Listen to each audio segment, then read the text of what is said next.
नीति क्लास, नीति क्लास, नीति क्लास।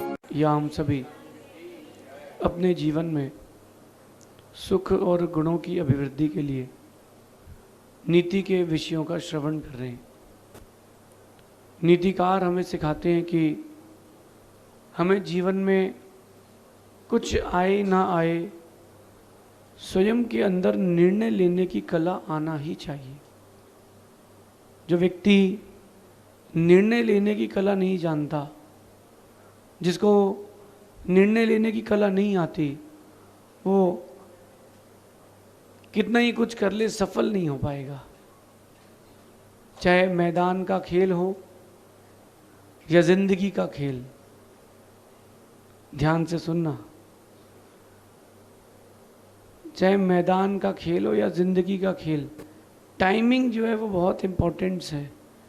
टाइमिंग अपना एक स्थान रखती, टाइमिंग बहुत इम्पोर्टेंट चीज़ होती है। तो जो निर्णय लेने की क्षमता है, अगर आपने समय पर सही निर्णय ले लिया है तो बहुत सारी ज़िंदगी की गलतियां या आने वाला गलत समय बदल सकता है। कई बार आप निर्णय लेने में चूक जाते हो, कई बार समय निकलने के बाद निर्णय लेते हो, कई बार ये होता है कि निर्णय लेते ही नहीं हो। कई बार ऐसा भी होता है कि निर्णय ले लिया, फिर बाद में लगता है कि बड़ा दिक्कत है, फिर चेंज कर लिया। कुल मिला के बात ये आती है कि अगर आप निर्णय नहीं ले पा रहे हो, निर्णय लेने में कुशल नहीं हो, तो आप कभी मैनेजमेंट नहीं कर पाओगे, न लाइफ का, न अपनी दुकान का, न अपनी पढ़ाई का, किसी का भी नहीं कर पाओगे। मैनेजमेंट होना चाहिए। एक कुशल गृहिणी, एक कुशल व्यापारी, इन दो की बात करते हैं। जब वो व्यापार प्रारंभ करता है व्यक्ति, या एक कुशल गृहिणी घर में भोजन आदि बनाती है, तो वो स्टार्टिंग से ही सब कुछ व्यवस्थित रखती है कि कितनी सब्जी बनाना है, कितनी रोटी बनाना है, कितना आटा गूंथना है। अच्छा, जो व्यापारी होता है वो पहले से ही 5 दिन 7 दिन 8 दिन पहले ये व्यवस्था रखता है, कहीं दुकान का सामान वैरायटीज़ ख़त्म ना हो जाए। यही डिसीजन मेकिंग है, कब क्या करना है और कब क्या नहीं करना है। यही डिसीजन मेकिंग पावर आपके पास होना चाहिए। लेकिन आप देखना, जब भी आप कोई निर्णय लेते हो तो पीछे से बहुत सारी आवाज़ें ज़रूर आती हैं। पीछे से बहुत सारी आवाज़ें आती कि ये मत करो, वो मत करो, ऐसा कर लो, वैसा कर लो, ऐसा हो जाएगा, वैसा हो सकता है। बहुत सारी बातें आती, पीछे से आवाज़ें आती। नीतिकार कहते हैं कि नया काम करने के पहले हमारे आसपास रहने वाले लोग हमेशा हमें डराते हैं। जब भी आप कोई नया काम करोगे तो आपके आसपास रहने वाले लोग आपको डराएंगे। सुनो क्या डराएंगे? ये तो मैं पहले कर चुका हूँ, ये काम वो व्यक्ति भी कर चुका है, सफल नहीं हुआ, तुम्हारे में ताकत नहीं है, तुम नहीं कर पाओगे, ये बड़ा कठिन है, मत करो, असफल हो जाओगे। ऐसे बहुत सारे और भी शब्द आप लोगों को आपकी ज़िंदगी में सुनने मिलेंगे जब आप कोई काम करेंगे। लेकिन आपका क्या कर्तव्य बनता है कि उन सारी चीज़ों को सुन कर के भी अनसुना कर दें। तब बात है। ये जो कैमरा लगा हुआ है सामने, ये माइक लगा हुआ है सामने, इसमें एक बहुत अच्छा सिस्टम होता है जिसको कहते हैं नॉइज़ कैंसिलेशन। यहाँ आप लोगों की आवाज़ें इसमें नहीं जाएगी। क्यों? क्योंकि इसने एक बार मेरी आवाज़ पकड़ ली है। तो ये नॉइज़ कैंसिलेशन ऐसी चीज़ होती है कि बाहर की आवाज़ नहीं जाएगी, सिर्फ मेरी जाएगी। इतनी सी बात तो समझना है।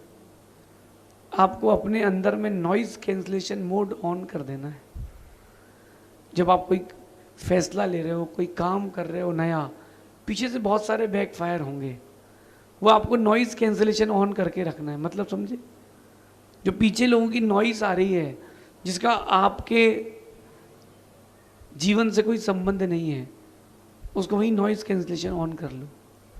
लेकिन जब कोई इन्हीं प्रवचन के बीच में एक फ्लूइड की म्यूज़िक डाल दे, पियानो की म्यूज़िक डाल दे, तब नॉइज़ कैंसलेशन ऑन नहीं करते, क्योंकि वो उसके लिए उपयोगी है, सही है, कार्यकारी है। बस यही आप लोगों को समझना है। सिर्फ इतनी सी बात आपकी लाइफ बहुत ऊंची जा सकती है।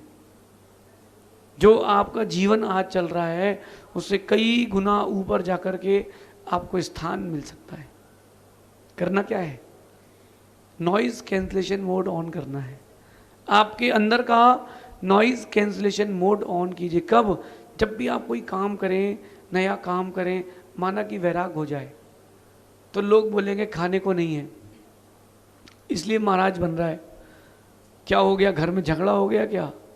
लड़की ने मना कर दिया होगा, इसलिए वैराग हो गया है। पैसा नहीं है, पढ़ाई से भाग रहा है, ये नहीं है, ऐसा नहीं है। डिसीजन मेकिंग पावर जिसने ली है, निर्णय कर लिया है, बात खत्म। एक राजा ने साधु से एक बात बोली कि आप डरपोक हो, पलायनवादी हो, इसीलिए तो आप सब कुछ छोड़ करके भाग रहे हो। जैन मुनि ने क्या उत्तर दिया? बोले पलायनवाद नहीं है, ये वैराग जो है ये मोक्ष को जाने का रास्ता है। बोले आप तो अपनी जिम्मेदारियों से भाग रहे हो। बोले मैं कौन सी जिम्मेदारी से भाग रहा हूँ? हमारी जिम्मेदारी है, हमें खुद का ख्याल रखना है, मैं अपना ख्याल रखता हूँ। पलायनवाद वो होता है, भागने वाली बात वो होती है जो कुछ करे ही ना।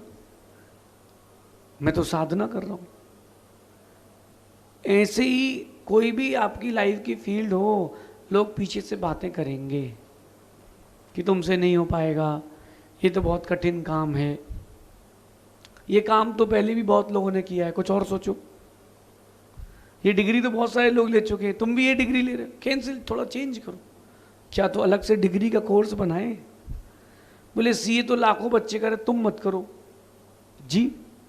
ऐसे लोगों के लिए नॉइज कैंसलेशन ऑन करके रखें। लाइफ का ध्यान रखें, मंजिल हमारी है, निर्णय भी हमें लेना है। मंजिल किसकी है? मंजिल हमारी है, फैसले भी हमारे ही होना चाहिए। डरोगे लोगों के शब्दों से तो फैसले नहीं ले पाओगे, और फैसले नहीं ले पाओगे तो संघर्ष नहीं कर पाओगे, संघर्ष नहीं कर पाओगे तो सफल नहीं हो पाओगे। लाइफ किसकी है? आपके। लोग मेरे पास आते हैं, महाराज जी हम शादी कर रहे हैं, आशीर्वाद दें। तो मैं कहता हूँ भाई देखो, लाइफ तुम्हारी है, निर्णय तुम्हारा है, और झेलना तुम्हें ही है, हम सिर्फ आशीर्वाद दे सकते हैं। लाइफ किसकी है? आपकी। फैसला किसका है? आपका। तो झेलना भी, संघर्ष भी आपका ही है, उसमें मेरा सिर्फ आशीर्वाद है। ये वो भी इस बात का कि तुम्हारे जीवन में सब अच्छा बना रहे, बाकी जो उठापटक होगी वो तुमको ही खेलना। आपने कभी कबड्डी देखी हो या वो कुश्ती खेलते हैं, तो सबसे पहले जाकर के उस्ताद के पैर छूता है। कौन? जो कुश्ती लड़ता है, वो उस्ताद के पैर छूता है और उस्ताद के जा छोरे लड़के आना।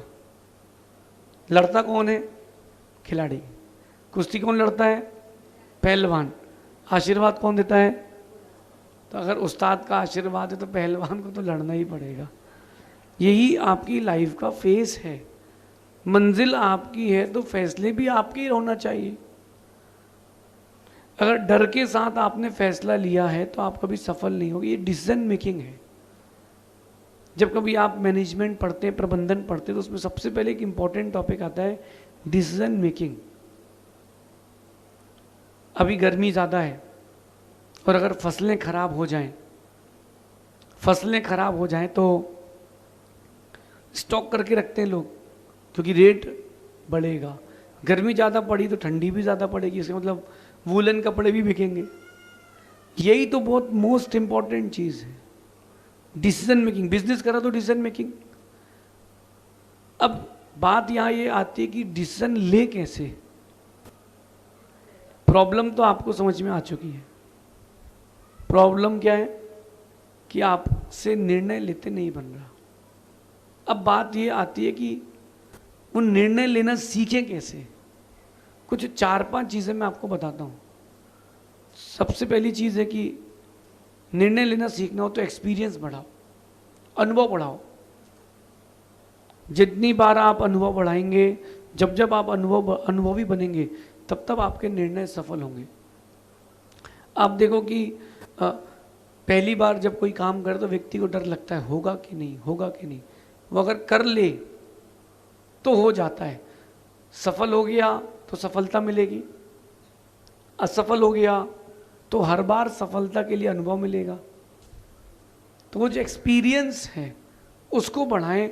और दूसरी एक बहुत बड़ी बात कहता हूं, अपना पुण्य बढ़ाएं। अगर आप पुण्य बढ़ा लेंगे अपना, तो पुण्य आत्मा के सारे निर्णय, गलत निर्णय भी सही हो जाते हैं। पुण्य आत्मा बन जाएंगे ना, तो आपके निर्णय आगे से आगे आपके लिए बेटर, बेस्ट मिलते जाएंगे। कैसे?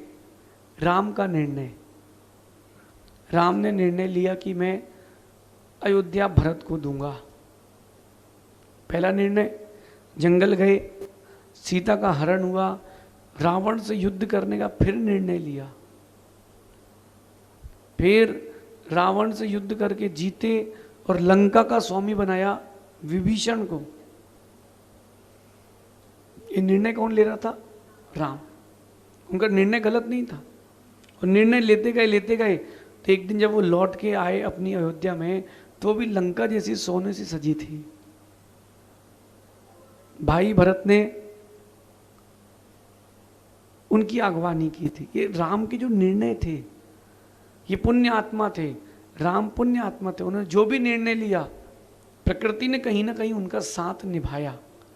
तो अगर आपसे निर्णय लेते नहीं बनता है, तो या तो उसके पास चले जाएं जो निर्णय लेने में कुशल हो, अथवा उसके पास नहीं जा पा रहे हैं तो खुद का पुण्य इतना बढ़ाएं कि जो भी आप निर्णय लें वो सही होता जाए। ये आपको ही आपके अंदर से टेक्निक जगाना पड़ेगी, क्योंकि उस्ताद के तो पैर छू कर गए कि उस्ताद ने तो आशीर्वाद दिया है, बाकी कुश्ती तो पहलवान को ही लड़ना है। आगे चलते हैं। जब भी आप डिसीजन मेकिंग की बात करते हैं तो 2, 4, 5 बार निर्णय लें, छोटे छोटे निर्णय लें, और उस निर्णय के आगे पीछे का सोचें। जैसे कोई व्यक्ति अगर शेयर्स में इन्वेस्टमेंट कर रहा है तो पहले पेपर ट्रेडिंग करे। पेपर ट्रेडिंग यानी आज ये इतने भाव का इतना शेयर में ले लिया, कल इतने भाव का इतना शेयर बेच दिया, पेपर्स में, फिजिकली नहीं। फिर वो देखिए कि उसका निर्णय कैसा था। ऐसा 8, 10, 15 बार स्टडीज़ करके निर्णय लेगा तो उसका एक्सपीरियंस बढ़ेगा, और जब एक्सपीरियंस बढ़ेगा तो निर्णय हो जाएगा।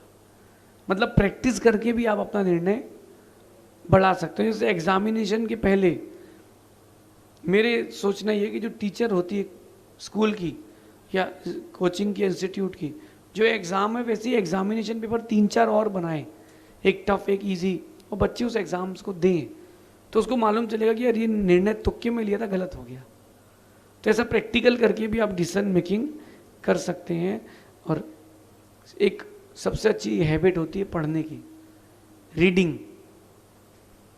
अगर आप अपने विषय संबंधी चीज़ों को पढ़ते रहेंगे तो आप निर्णय लेने में कुशल होंगे। कई बार ऐसा होता है कि स्टार्टिंग की बता रहा हूँ मैं आपको जो रोटी बनाना जब आपने सीखी होगी, तो वो क्या होता है कि घर की उस कटोरी को से सिखाया जाता है, माँ अपनी बेटी को सिखाती है कि इस कटोरी को 3 बार भरना और इतना डालना, इतना पानी डालना तो आटा गूँथेगा, और इतने में 6 रोटी बन जाएगी। बेटी ने कहा बहुत बढ़िया।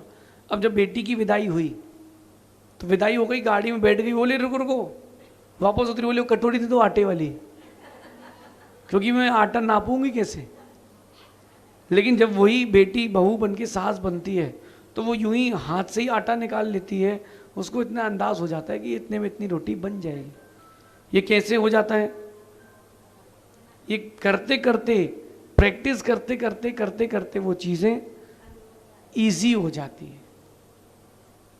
प्रैक्टिस करते करते वो चीज़ें आपके लिए ईजी होती है। जैसे किसी ने सीए का एग्ज़ाम दिया और एक बार नहीं निकला, अब वो अगली बार उदास होता है। मुझे लगता है कि उसको उदास नहीं होना चाहिए, खुश होना चाहिए। हाँ, खुश होना चाहिए, क्योंकि वो एक बार तो पढ़ ही चुका है। अब इसको सिर्फ अब पढ़ना नहीं है, अब रिवाइज करना है। बाकी जितने बैठे हैं उनके लिए टफ है, क्योंकि वो पहली बार दे रहे हैं। और जो दोबारा या तिबारा तीसरी बार दे रहा है उसके लिए बड़ा इजी है। क्यों? क्योंकि उसको सिर्फ रीडिंग करना है, उसको सिर्फ रिवाइज करना है, पढ़ना तो है ही नहीं, पढ़ तो वो पहले ही चुका है। अगर वो दोबारा पूरा पढ़ रहा है इसका मतलब है कि उसने पहली बार पढ़ा नहीं था। जब कभी दोबारा कोई एग्जाम देना हो, ऐसा निर्णय लेना हो तो घबराए ना। क्यों ना घबराए? क्योंकि हमारे पास तो एक्सपीरियंस है। यही तो निर्णय लेने की कला है। मेरा मानना है कि फैसले लें, संघर्ष करें, फिर देखना कि जीत निश्चित है। बिना संघर्ष के कुछ नहीं होगा।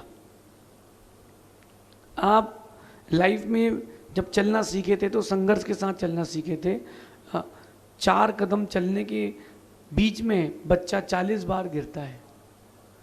नहीं हो तो कभी बच्चे को कैमरा लगा करके आप छोड़ना और देखना, सोफे में चढ़ते समय 10-20 बार गिरता है, उठता है, गिरता है, फिर एक बार खड़ा होता है, 10 सेकंड 5 सेकंड के लिए फिर गिरता है। धीरे धीरे ही तो ऐसे तो हैबिट बनती है। निर्णय लेने की भी क्षमता ऐसी बढ़ती है कि अपन धीरे धीरे प्रैक्टिस करते हैं। एक बार गिरेंगे, 2 बार गिरेंगे, फिर तीसरी बार हो ही जाएगा। और 2 बहुत महत्वपूर्ण बातें कि ब्रेव रहें। कोई भी निर्णय लें उसके बाद ब्रेव रहें।